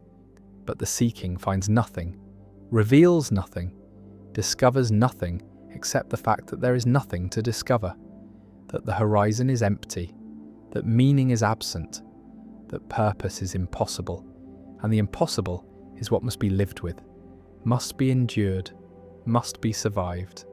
And the survival is what absurdism attempts, what Camus offered, what some find sufficient, but many do not. Many cannot. Many are destroyed by the emptiness, by the meaninglessness, by the recognition that nothing matters and nothing can be done to make it matter. And the cannot is the tragedy, is the modern condition, is the permanent crisis at the horizon of meaning, where meaning has ended, where purpose has collapsed, where existence continues but significance does not. And the does not is what remains, is what persists, is what characterizes life at the horizon, where the horizon is empty, where the search reveals nothing, where consciousness is alone with its need for meaning in a universe that provides none, that offers none, that will never provide any. Because meaning is not there, was never there, is only here in consciousness, in the stories that are told, in the illusions that are maintained, and the maintaining is what modernity cannot do, is what knowledge prevents, is what honesty forbids. And so the crisis continues, the despair persists, the horizon remains empty, and consciousness must somehow survive, must somehow continue, must somehow live without meaning, without purpose, without the grounding that makes existence bearable. And the bearable becomes questionable, becomes doubtful, becomes the thing that many cannot achieve. And the achieving is the challenge, is the task, is what modernity demands without providing resources, without offering solutions, without giving answers. Because there are no answers, there is no solution. There is only the void, only the emptiness, only the silence. And the silence is what speaks, is what reveals, is what remains at the horizon of meaning where meaning has ended, and nothing has replaced it, and nothing ever will. Consciousness all the way down. There is a view so strange, so counterintuitive, so apparently absurd that most philosophers dismiss it without argument. The view that consciousness is not something that emerges in complex biological systems, but is fundamental to reality itself, that electrons have experience, that atoms feel, that rocks possess some primitive form of awareness. And this view is called panpsychism, and it has been held by philosophers from the pre-Socratics through Leibniz and Spinoza to contemporary thinkers who argue that panpsychism is not absurd but necessary, not a failure of reason, but the only solution to the hard problem of consciousness, the only way to explain how subjective experience arises in a physical universe. Because if consciousness is not fundamental, then it must emerge from non-conscious matter. An emergence of this kind seems impossible, seems like magic, seems to violate everything we know about how properties arise from components. And panpsychism avoids this problem by denying the premise, by insisting that consciousness does not emerge because it was there all along, present in some form at every level of reality. And if this seems crazy, it is only because we have inherited assumptions about matter being dead, inert, purely physical, in some narrow sense that excludes experience. But these assumptions are not forced on us by evidence, are not required by physics, are philosophical additions that might be wrong. That might be the source of the hard problem rather than constraints on its solution. The hard problem of consciousness, formulated most clearly by Chalmers, is the problem of explaining why there is something it is like to be a conscious organism, why physical processes in the brain are accompanied by subjective experience, by qualia, by the felt quality of seeing red or tasting coffee or feeling pain. And this is distinct from the easy problems, the problems of explaining how the brain processes information, how it responds to stimuli, how it controls behavior, because these are problems about function and mechanism, problems that neuroscience can address through standard scientific methods. But the hard problem is different, is about the existence of experience itself, about why the physical processes do not happen in the dark, why there is an inner life, a perspective, a what it is likeness, and no amount of information about neural firing patterns or computational processes seems to explain this, seems to bridge the gap between objective physical description and subjective felt experience. And this explanatory gap has led some philosophers to conclude that consciousness cannot be explained in physical terms, cannot be reduced to brain processes, cannot be naturalized, and this leads either to dualism, the view that consciousness is a separate substance that interacts with matter, or to panpsychism, the view that consciousness is a fundamental feature of matter itself, present at every level, and panpsychism has seemed to many the less radical option, the one that preserves physicalism while acknowledging that physicalism must include consciousness, must expand our conception of what matter is rather than adding a separate mental substance. Nagel argued that the subjective character of experience is not captured by any functional or behavioral or physical description, that there is something it is like to be a bat that objective science cannot access, that the first-person perspective is irreducible to third-person description, and this does not force dualism, does not require that consciousness be non-physical, but it does require expanding what we mean by physical, recognizing that physics as currently formulated describes only the relational structure of matter, only how things interact and behave, only the extrinsic properties, and it leaves the intrinsic nature of matter unspecified, leaves open what matter is in itself apart from its relations. And this is where panpsychism enters, suggesting that the intrinsic nature of matter is experiential, that what it is like from the inside is consciousness or proto-consciousness, that the same entity can be described from the outside in terms of mass and charge and spin, and from the inside in terms of experience. And these are not two substances, but two aspects of one substance. And this is Russellian monism, the view that physics describes structure and consciousness describes the intrinsic nature that realizes that structure. And this makes consciousness fundamental without making it supernatural, integrates mind into nature without reducing it to mechanism, preserves the insights of both physicalism and the irreducibility of consciousness. But panpsychism faces a devastating objection: the combination problem, the problem of how. Micro-experiences combine into macro-experiences, how the consciousness of electrons and atoms and molecules adds up to the unified consciousness of a human being. Because combination seems impossible, seems to face the same kind of explanatory gap that emergence faces. Because if each particle has its own experience, how do those experiences combine into a single unified experience? Why is there one stream of consciousness associated with a brain rather than trillions of separate micro-consciousnesses? And saying they combine does not explain anything, does not tell us what combination means for consciousness, does not give us any idea of the mechanism or the principles that govern it. And this is the hardest problem for panpsychism, the place where the view seems to fail, seems to offer no advantage over emergence, because combination is just emergence under a different name, is just the same mystery relocated from the relationship between non-conscious matter and consciousness to the relationship between micro-consciousness and macro-consciousness. Goff and others have tried to solve the combination problem by distinguishing different senses of combination, by arguing that phenomenal combination is different from physical combination, that consciousness combines holistically rather than additively, that the right model is not addition where parts contribute independently, but something more organic where parts are transformed by their relations to wholes, where the micro-experiences are modified by being part of a larger system in ways that create genuinely new experiences at the macro level. But critics argue this just pushes the problem back, just replaces the mystery of emergence with the mystery of holistic combination, and we still have no account of how it works. No principles that predict which combinations of micro-experiences produce which macro-experiences. No explanation of why human brains produce unified consciousness, while rocks do not.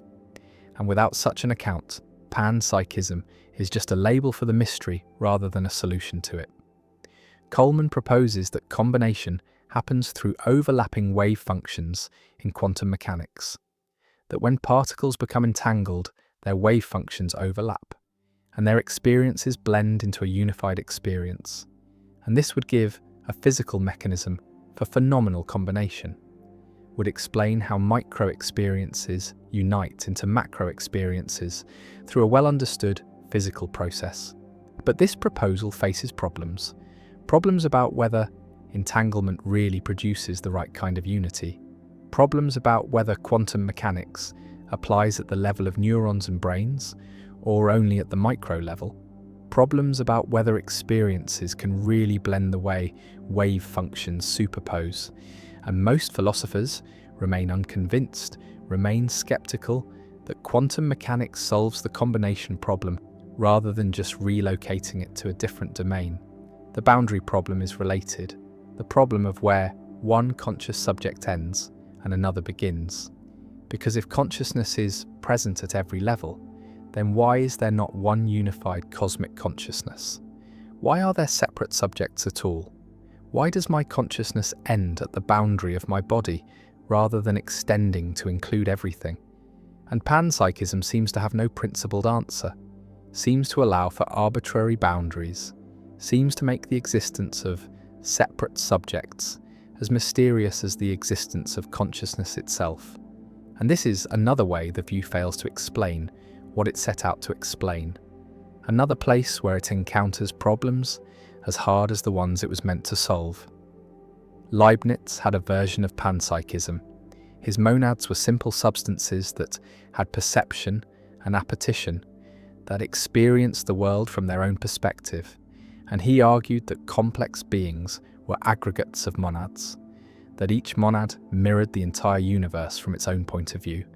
and this avoided the combination problem by denying real combination, by making each monad fundamentally separate, by explaining apparent interaction through pre-established harmony rather than causal connection. But this solution seems even more mysterious than the problem, seems to multiply entities and mechanisms beyond necessity, seems to replace one hard problem with many harder problems, and few contemporary panpsychists follow Leibniz down this path. Few are willing to accept the metaphysical extravagance his system requires. Strawson argues for panpsychism on the grounds that emergence is impossible, that you cannot get something from nothing, that if consciousness exists in the world, then it must have been present in the fundamental constituents of the world, must have been there from the beginning, because otherwise its appearance would be unintelligible, would be brute, would be the kind of emergence that violates the principle that effects must be contained somehow in their causes. And this argument has force, has intuitive appeal, captures the sense that consciousness is too radically different from non-conscious matter to emerge from it. But critics respond that emergence is ubiquitous in nature, that liquidity emerges from molecules that are not liquid, that life emerges from chemistry that is not alive, that many properties of wholes are not properties of parts. And if these emergences are possible, then why not consciousness? Why should consciousness be special? Why should it require fundamentality when other high-level properties do not? And Strawson's response is that consciousness is categorically different, that it is the only thing we know from the inside, that its emergence would not be like the emergence of liquidity, but like the emergence of existence itself. And this cannot emerge because emergence presupposes existence, and consciousness is a kind of existence, is the only kind we directly know, and so it must be fundamental. Tornoni's integrated information theory is sometimes interpreted as supporting panpsychism, because it says that consciousness is identical to integrated information, that any system with sufficient integration of information is conscious to some degree, and this would mean thermostats and atoms, and even individual electrons have tiny amounts of consciousness, have experience proportional to their integrated information, and this seems to support panpsychism, seems to make consciousness ubiquitous, but Tornoni himself resists the panpsychist interpretation, argues that most simple systems have essentially zero integrated information, that consciousness requires a specific kind of information integration that only complex systems like brains achieve. And the debate about whether IIT supports panpsychism turns on technical questions about how to measure integration, about what counts as information, about whether the theory is giving metaphysics or just correlation. And these questions remain unsettled, remain contested, remain another place where intuition and formalism diverge. The idea of proto-consciousness tries to soften panpsychism, tries to make it more palatable by saying that fundamental particles do not have full consciousness, but have some precursor of consciousness, some primitive form of experience that is to full consciousness, as charges to electromagnetism, a property that can give rise to consciousness without being consciousness itself. But this move seems to undermine the whole point of panpsychism, seems to reintroduce the emergence problem at a different level, because now we need to explain how proto-consciousness becomes consciousness, how the primitive forms combine and develop into the rich experiential life of humans. And this is just the hard problem again, just the explanatory gap relocated. And if proto-consciousness can do this, then why cannot non-consciousness do it? Why is proto-consciousness needed at all? And the answer seems to be that proto-consciousness makes emergence less mysterious, makes the gap smaller, but critics argue it just replaces one mystery with two: the mystery of consciousness and the mystery of proto-consciousness. And we are no better off than we started. James believed in a kind of panpsychism, believed in a pluralistic universe of experiences that combined and separated in various ways, believed that consciousness was not confined to brains, but was present wherever there was activity, wherever there was process, wherever there was something happening. And this fit his pragmatist philosophy, his rejection of rigid categories, his emphasis on process and relation over substance. But he never worked out the details, never solved the combination problem, never explained how his mind dust could aggregate into the unified streams of consciousness that characterize human experience. And his view remains more suggestive than systematic, more a gesture toward possibility than a worked-out theory. Whitehead developed an elaborate process philosophy where experience was fundamental, where actual occasions were drops of experience, where reality was constituted by moments of subjective feeling that perished and were superseded by new moments. And this was panpsychist in spirit. Though Whitehead resisted the label, and his system influenced many later philosophers, influenced process theology and ecological philosophy, and anyone who found substance metaphysics inadequate. But it also suffered from obscurity, from technical terminology that made it inaccessible, from a Baroque complexity that seemed disproportionate to the problems it solved. And while Whitehead's insights about process and relation and creativity remain valuable, his full system has few adherents, and his approach to consciousness has not solved the hard problem in ways that convince skeptics. The objection that panpsychism makes consciousness too cheap, too ubiquitous, too divorced from its connection to intelligence and behavior and biological function is answered by panpsychists who distinguish between consciousness and the various functional roles consciousness plays in humans, between bare experience and the kind of sophisticated, self-reflective awareness that humans have. And they argue that simple systems can have simple experiences without having thoughts or beliefs or desires or any of the cognitive machinery that humans possess. That consciousness comes in degrees, that there is a spectrum from the minimal experience of an electron to the rich inner life of a human. And this avoids making rocks intelligent while still allowing them some form of experience. But it also makes the view less testable, less empirical, less connected to anything we can observe or measure, because if consciousness is present everywhere, but only manifests in behavior in complex systems, then how do we know it is there in simple systems? How do we distinguish panpsychism from the claim that it is as if simple systems had experience, even though they do not? And this is the problem of panpsychist metaphysics. It makes claims that seem empirically empty, that make no difference to what we observe, that cannot be confirmed or disconfirmed by evidence, and this makes many scientists dismiss the view as unscientific, as metaphysical speculation disconnected from empirical inquiry. Yet panpsychism refuses to die, keeps returning, keeps attracting new defenders, and this persistence suggests it is responding to something real, some genuine difficulty in explaining consciousness within a purely mechanistic framework, some intuition that consciousness is too fundamental, too irreducible, too different from everything else to be just another emergent property like liquidity or temperature. And whether this intuition is trustworthy or misleading, whether it points toward truth or just reflects the limits of human imagination, remains one of the deepest, unresolved questions in philosophy of mind and panpsychism. Despite its problems, despite the combination problem and the boundary problem and all the other difficulties, remains a live option, remains a view that serious philosophers take seriously, remains a possibility that cannot be ruled out by current evidence or argument. And this says something about the state of consciousness studies, about how far we are from understanding what consciousness is, how it arises, why it exists, and whether we will ever have answers that satisfy both our scientific standards and our philosophical intuitions about what makes an explanation adequate.